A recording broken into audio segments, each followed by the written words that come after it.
kulanti wacan u wanaagsan daawadayaal halka waa janaalkeena udub Soomaali TV qodobada warkeena aad ku daawo doontaan waxaa ka mid noqon doona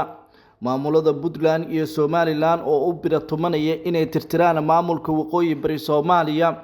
Cabdiqaadir Axmed oo Cali Firdhiyo oo go'aan adag u soo jeediyay dowladda federaalka Soomaaliya xilli dowladda uu codsi balaaran u jeediyay sidii hub lagu sii lahaa maamulka waqooyi bari Soomaaliya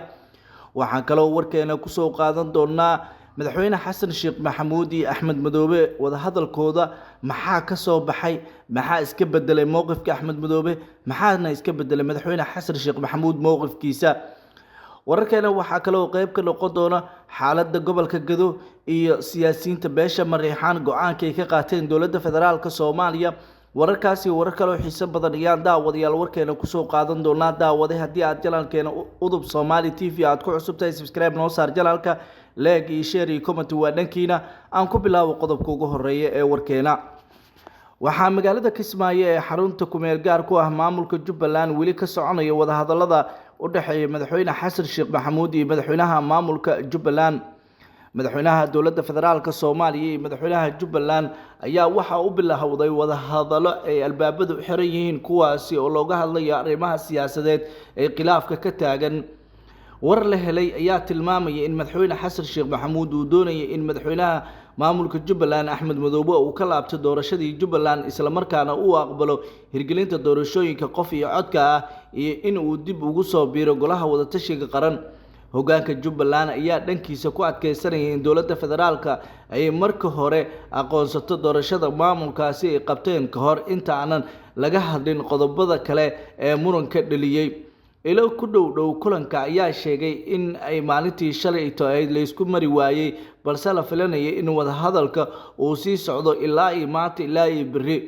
wada hadallada waxaa goobjoog ka ah taliyaha sirdoonka Kenya Nuruddin Xaaji oo qayb ka ah dhexdhexaadiyaasha iyo daneeyaasha arrimaha Soomaaliya waxaana qaybta labaad ee wada hadalka uu ahaa mid ay kaliya ku ahaayeen xasan sheekh maxamuud iyo axmed madoobe guriga martida ee Kismaayo ee ku yaala dhanka badda ayay wada joogaan madaxda waxayna wali dhinacyadu ay ku dhagan yihiin mowqifkoodii hore Jubbaland ayaa hore u dalbatay in wada hadallada Kismaayo ka dhacaya aysan ku jiri doonin dood ku saabsan sharciyada doorashooyinka ee axmed madoobe uu ku soo baxay Villa Soomaaliya ayaa sidoo kale hore ugu baaqsatay inay soo saarto waraaqad ku saabsan mowqifkeeda mudxilhaynta axmed madoobe taasi oo si weyn u daneynayaan hoggaanka Jubbaland ka hor wada hadallada Kismaayo qodobkani ayaana waxa uu muuqdaa mid weli xasan uu ku laalayo madoobe si uu u tanaasul u sameeyo loogana gaaro isfahan rasmi ah safarka Kismaayo ayaa imaanaya xilli toddobaadkii hore axmed madoobe oo Nairobi kula shiray dhigiisa Puntland ee xubno ka mid ah madasha samata bixinta iyagoona dhisay golaha mustaqbalka Soomaaliya oo ay ugu talagaleen waqtiga kala guurka ee dalka taas oo si adkeyn karta wada hadalka uu hadda la leeyahay dowladda federaalka Soomaaliya si kastaba madaxweyne xasan sheekh ayaa haatan dadaal ugu jiro in uu la kulmo madaxda dowlad goboleedyada ka hor dhamaadka muddaxileedkiisa xilli uu wajahayo mucaarad xoogan oo kaga imaanaya gudaha caasimadda iyo maamul goboleedyada qaar Puntland iyo Jubbaland iyo madasha mucaaradka ayaa weli midaysan iyagoona ka soo horjeeda qorshaha doorashooyinka qof iyo codka wax ka bedelka dastuurka muddo kordhin kasta oo la xiriirta xilhaynta madaxda dowladda dhexe sanadkii ugu dambeeyay xilhaynta dowladda federaalka Soomaaliya ayaa noqday mid ku suntan muran siyaasadeed iyadoona xiisadda u dhaxaysa saamilayda siyaasadeed ay gaartay meel sare sidoo kale dalka ayaa xaalad adag galay waxaana xaaladaasi ay noqotay mid saameyn fara badan yeelatay dhinaca kale daawadayaal maamulada Puntland iyo Somaliland ayaa markan waxay duulaan toos ah ku yihiin maamulka waqooyi bari Soomaaliya heshiiskii Puntland iyo Somaliland ay shalay ku gaareen magaalada Nairobi waxa uu muuqdaa duulaankii ugu horeeyay in lagu qaadayo maamulka cusub ee la yiraahdo waqooyi bari Soomaaliya sanado badan ma jirin wax xiriir siyaasadeed ama amni ah oo dhaxmaray Puntland iyo Somaliland laakiin tan micnaheeda ma ahan inaysan dhibaatooyin ay ka jirin xadkii hore ee labada maamul balse hadda ay isku rogeen maamul goboleedyo maadaama dhibaatooyin xoogan ay qabaan. jacaylka siyaasadeed ee cusub ee Puntland iyo Somaliland wax la yiraahdo ma jiro maxaa yeelay labada maamul waxaa ka dhaxeeya khilaaf aad u xoogan. sidaa awgeed hoggaanka maamulka waqooyi bari iyo madaxda dowladda federaalka Soomaaliya waxaa la gudboon inay u diyaar garoobaan iskana caabiyaan xaaladda siyaasadeed ee hadda soo kordhiyeen maamulada Somaliland iyo Puntland.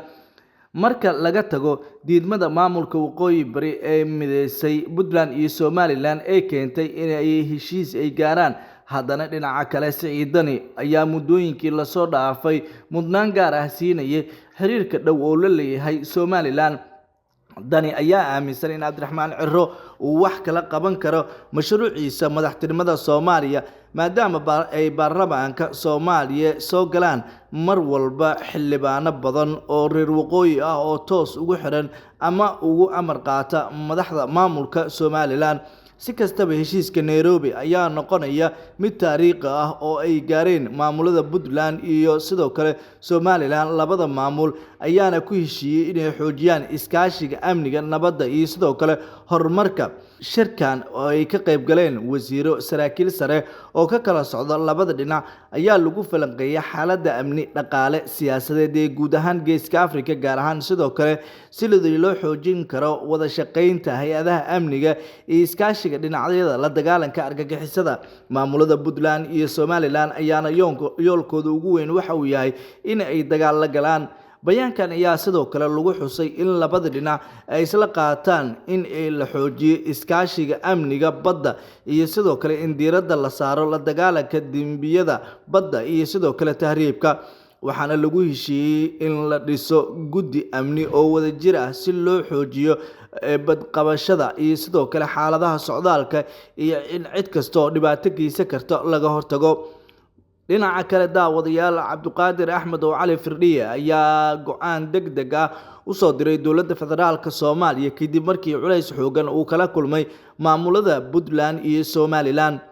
wararka ugu dambeeya ee ka imaanaya magaalada Laascaanood ayaa waxay sheegayaan in hoggaanka maamulka waqooyi bari Soomaaliya ee dowladda dhexe ay ka codsadeen in sida ugu dhaqsiyaha badan hub iyo ciidanba lagu soo gaarsiiyo maadaama culays aad u xoogan ay la kulmayaan beelaha dega magaalooyinka Sool, Sanaag iyo Cayn. saacadihii la soo dhaafay Cabdiqaadir Axmed oo Cali Firdhiye ayaa kulamo isdaba joog ah la yeelanaya qaar ka mid ah waxgaradka beelaha dega halkaasi, iyadoona xaalad cakiran ay halkaasi ay ka jirto. xaaladda ayaana u muuqanaysa mid maalinba maalinta ka dambeysa kasii daraysa, iyadoo maamulka waqooyi bari Soomaaliya ay doonayaan inay iska difaacaan maamulada Puntland iyo Somaliland oo midba midka kale u biratumanayo sida awoodda maamulka waqooyi bari Soomaaliya uu gacanta ugu dhigi lahaa. xaalka siyaasadeed ee hadda jira ayaa waxa uu noqonayaa ka daro dibidhal maadaama xiisadda siyaasadeed ee hadda cusub ay tahay mid cabsi xoogan ku abuureyso bulshada deegaanada maamulka waqooyi bari Soomaaliya maadaama ay doonayaan inay wax waliba ay si fudud ay kaga gudbaan. guud ahaan daawadayaal, warkii oo aad ka daawanayseen janaalkeena Udub Somali TV saaxiibayaal waa nag inta daawaday. haddii aad janaalkeena Udub Somali TV aad ku cusub tahay, subscribe noo saar janaalka, like iyo share iyo comment waa dhankiina. waa mahadsantihiin. amaana Allah.